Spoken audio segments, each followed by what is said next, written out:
So much changes in the news from Monday to Friday these days, but this week, when it came to the rules around COVID-19, there were some pretty extraordinary moves made by the provincial government.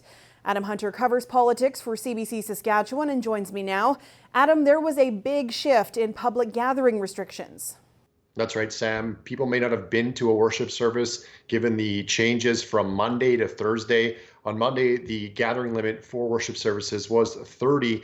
And just on Thursday, they changed it to 150 maximum, or 1/3 of capacity. That's a big shift, obviously. People may remember that initially worship services, church gatherings weren't part of phase 3. They weren't till later on in the reopened plan. So a major shift over the last number of weeks in that particular area.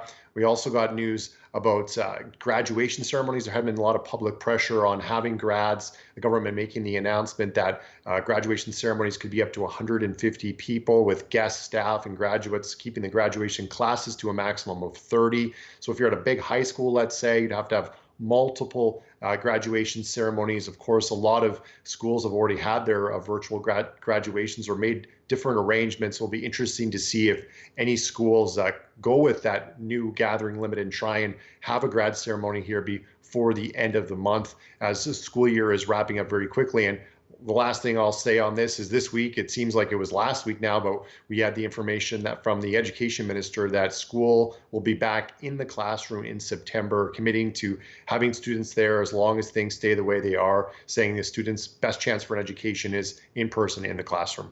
That's a lot of news in 1 week. And on Monday, things will return to some sense of new normal. A lot of people are going back to work, and the government will deliver the budget that we've been waiting for since March.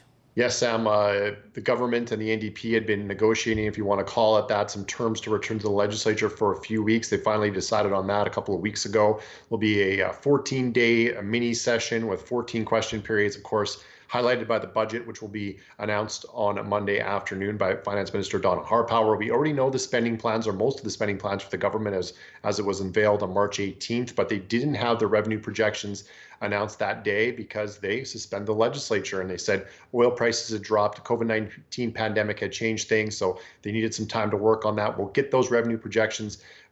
We've heard some of the forecasts from the government already that it could be between a $1 to $3 billion deficit. They're calling it a pandemic deficit.